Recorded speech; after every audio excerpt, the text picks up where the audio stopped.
saja pasang headset kalian agar cerita yang kalian dengarkan semakin mengena.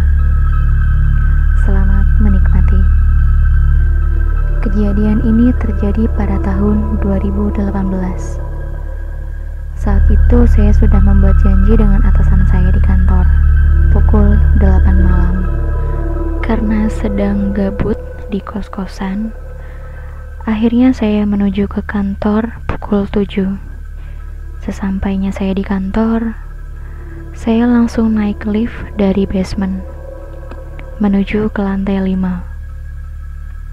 Singkat cerita, lift sudah sampai di lantai 5. Pintunya terbuka dan ketika saya keluar dari lift, di lantai 5 itu hanya ada 2 lampu yang menyala. Satu lampu kuning yang ada di depan lift dan satu lagi ada di area kamar mandi, atau lebih tepatnya di samping lift. Ketika saya hendak membuka pintu, ternyata pintu itu sudah terkunci.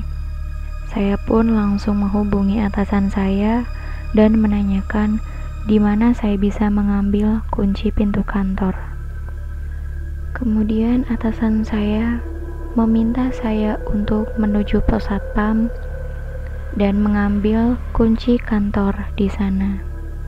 Singkat cerita, setelah mengambil kunci pintu kantor, saya langsung kembali lagi ke lantai 5. Saya membuka pintu utama kantor yang terbuat dari kaca.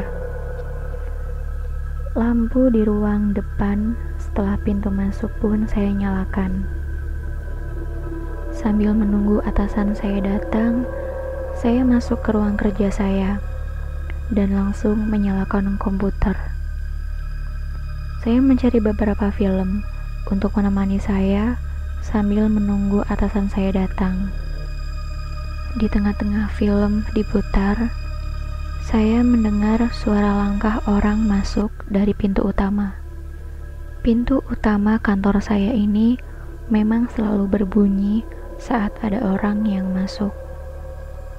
Tapi saat saya menengok ke arah pintu, tidak ada orang. Namun terdengar jelas suara langkah seseorang sedang berjalan. Saat itu saya berpikir kalau itu adalah atasan saya. Ditunggu beberapa detik, tidak ada satupun orang yang masuk ke ruang kerja saya. Akhirnya saya mengira kalau itu adalah pekerja kantor lainnya. Saya pun melanjutkan menonton film. Hingga film selesai, atasan saya pun belum datang. Saat itu jam sudah menunjukkan pukul 9:30 malam. Saya pun kembali mencari film sambil menunggu atasan saya datang. Di pertengahan film kedua diputar, saya mendengar suara yang bertanya kepada saya, "Adek nggak apa-apa sendirian?" Itu adalah suara laki-laki. Dan spontan saya menjawab, "Nggak apa-apa mas." Saya melanjutkan menonton film lagi. Beberapa menit kemudian, saya tersadar dan bertanya-tanya, siapa yang tadi tanya kepada saya? Saya tidak pernah mendengar suara seperti itu di kantor ini. Saya pun melihat handphone saya dan melihat ternyata sudah pukul 11:30 malam. Perasaan saya sudah mulai tidak enak. Bulu kuduk saya pun sudah berdiri. Akhirnya saya langsung menekan tombol off di komputer tanpa men-shutdown-nya terlebih dahulu. Saya langsung mengambil tas dan bergegas keluar ruangan. Tanpa mengunci pintu ruang kerja saya langsung bergegas keluar menuju pintu utama. Keluar dari pintu utama dan langsung menguncinya. Hawa di lantai 5 sudah mulai dingin dan perasaan saya makin tidak karuan saat itu. Saya langsung menekan-nekan tombol lift sampai akhirnya lift pun datang ke lantai 5. Saat pintu lift terbuka, Lampu di dalam lift pun mati, sampai saya tidak bisa melihat isi di dalam lift tersebut. Saat itu saya belum berani masuk, sampai pintu lift tertutup. Sadar pintu lift tertutup, saya langsung memencet tombol kembali, dan pintu lift terbuka lagi.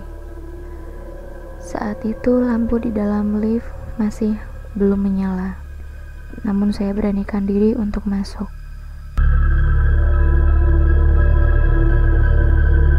Ketika saya sudah ada di dalam lift, lift pun tertutup, dan lampu di dalam lift mulai menyala. Namun tak lama, pintu lift kembali terbuka. Saya pun mulai panik, dan memencet-mencet tombol di dalam lift dengan sangat cepat. Tapi pintu lift tidak kunjung tertutup. Tak lama setelah itu, lampu kuning yang ada di depan lift redup dan berkedip dengan sangat cepat beberapa kali. Jujur, saya sudah tidak tahan dengan keadaan itu. Tapi saya tetap mencoba untuk menekan-nekan kembali tombol di dalam lift. Sampai akhirnya pintu lift tertutup. Saya sedikit lega, namun belum saja lift bergerak, pintu lift kembali terbuka. Kali ini, semua lampu yang ada di lantai 5 redup dan suasana benar-benar sangat gelap. Perasaan saya saat itu benar-benar sangat amat tidak karuan. Segala ayat-ayat suci Al-Quran yang bisa saya baca dan sholawat, saya baca, agar apapun yang mengganggu saya saat itu bisa segera dihindarkan.